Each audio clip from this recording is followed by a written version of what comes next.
বাচ্চাদের টিফিনে কিংবা বড়দের সকালের জলখাবারে প্লেন রুটি না দিয়ে একবার রুটি দিয়ে এই পদটা বানিয়ে দিয়ে দেখুন, সকলে খেয়ে কতটা খুশি হয়।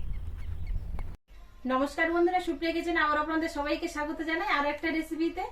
আমরা তো রাত্রে বাসি রুটি বা বাসি ভাত ফেলে দিই, কিন্তু আমরা কিন্তু অনেকেই জানি না যে বাসি ভাত জল দিয়ে রাখলে আর রুটি যদি রেখে দেওয়া হয় সেই খাবারের থেকে পুষ্টিকর খাবার কিন্তু আর হতেই পারে না। বাসি ভাত যদি জল দিয়ে ভিজিয়ে রেখে পান্তা করে খাওয়া যায় তাহলে কিন্তু পেটকে ঠান্ডা রাখে। আর বাসি রুটি যদি এরকম বিভিন্ন রকম আপনারা এমনি গরম করেও খেতে পারেন, দুধের সাথে রান্না করেও খেতে পারেন, আপনারা যেটা রান্না করে খাবেন তাতে কিন্তু পুষ্টি পাবেন। রাত্রে 3টে রুটি আমার বেঁচে ছিল, তো এই 3টে রুটি নিয়েছি।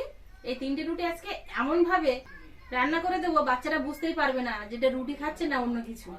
তো আপনারা ভিডিওটা স্কিপ না করে প্রথমের থেকে শেষ পর্যন্ত দেখবেন, আশা করছি আপনাদের ভালো লাগবে। আর খুব বেশি সময় লাগবে না, মাত্র 5 থেকে 10 মিনিট, তার মধ্যে কিন্তু এই রেসিপিটা রান্না হয়ে যাবে। তো এখানে রুটিগুলো আমি নিয়েছি, তবে রুটিগুলো এরকম বড় বড় রাখবো, এগুলোকে গোল গোল করে কেটে নেব।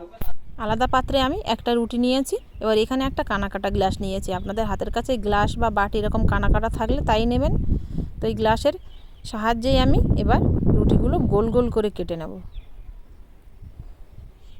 হালকা করে এইভাবে চাপ দিলেই কিন্তু বেশ সুন্দরভাবে কাটা হয়ে যাবে। আর দেখুন, ঠিক এরকম একটা লুচির আকারে গোল শেপে কেটে নিয়েছি। সবগুলো একইভাবে কিন্তু কেটে নেব। সবগুলো একইভাবে কেটে নিয়েছি, তবে বাকি টুকরোগুলো কিন্তু ফেলবো না। এবার একটা একটা রুটি নিয়ে ঠিক এরকম ভাজিয়ে রোল করে নেব।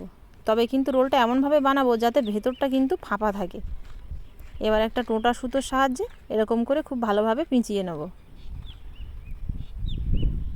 এবার দুটো মাথা কেটে নিয়ে এক জায়গায় করে নিয়ে আঙুলের সাহায্যে এইভাবে পেঁচিয়ে দেব যাতে খুলে না যায়।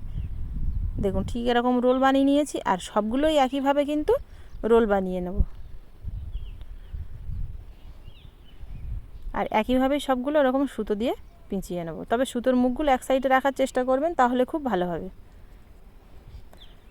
আর বাকি টুকরোগুলো রেখেছিলাম, এগুলোও ফেলবো না। এগুলোও একইভাবে একটু এরকম ছোট ছোট করে কেটে নিয়ে ভাজিয়ে একইভাবে এরকম রোল পাকিয়ে নিয়ে সুতো দিয়ে জড়িয়ে নেব।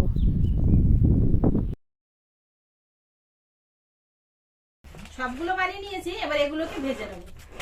কড়াইতে তেল বসিয়ে দিয়েছি। তেলটা মিডিয়াম গরম হলে এবার রোলগুলো ছেড়ে দিয়ে ভেজে নেব। তবে তেলটা কিন্তু মিডিয়াম গরম করতে হবে, খুব হাই গরম করলে টপ করে দেওয়ার সঙ্গে সঙ্গে পুড়ে যাবে আর ঠিক করে ভাজা হবে না। উল্টে পাল্টে এগুলো বেশ এরকম ব্রাউন কালার করে ভেজে নেব। আর ভাজা হয়ে গেছে দেখুন, বেশ এরকম ব্রাউন কালার। এবার তুলে নেব তেল থেকে। আলাদা একটা কড়াই বসিয়ে দিয়ে গরম হয়ে গেলে 1 চামচ মতো সাদা তেল দিয়ে দেবো। আর দিয়ে দেবো রসুন কুচি আর কাঁচা লঙ্কা কুচি। এবার রসুন আর কাঁচা লঙ্কাটা হালকা করে ব্রাউন কালার করে ভেজে নেব। এরকম ব্রাউন কালার হয়ে আসলে ভাজাটা, এর মধ্যে দিয়ে দেবো টমেটো সস হাফ বাটি পরিমাণ। এবার এটাকেও 1 মিনিট কষিয়ে নিয়ে এর মধ্যে দিয়ে দেবো স্বাদ অনুযায়ী লবণ আর 1 চামচের 3/1 ভাগ চিনি। চিনিটা আর লবণটা দিয়ে খানিকক্ষণ কষিয়ে নিয়ে এর মধ্যে জল দিয়ে দেবো 1 গ্লাস মতো। এবার জলটা দিয়ে ফুটিয়ে নেব বেশ কিছুক্ষণ। এ সাইডে লোডের মধ্যে সুতোগুলো ছিল, এগুলো এবার খুলে নেব। খুব ভালোভাবে কিন্তু এরকম খুলে যাবে ঠান্ডা হয়ে গেলে। সবগুলো খুলে নিয়েছি সুতো। আর এ সাইডে কিন্তু যতটুকু জল দিয়েছিলাম তার হাফ হয়ে গেছে। এবার এর মধ্যে রোলগুলো দিয়ে দেবো।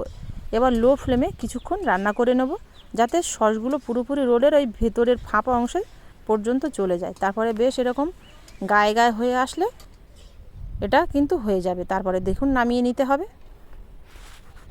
আর এবার নামিয়ে নিয়ে আপনারা গরম গরম বাচ্চা থেকে বড় সকলকে দিয়ে দেখুন, সকলে আপনার হাতের রান্নার প্রশংসাও করবে আর সেই সঙ্গে সকলে কিন্তু আঙুল চেটে পুটে খাবে।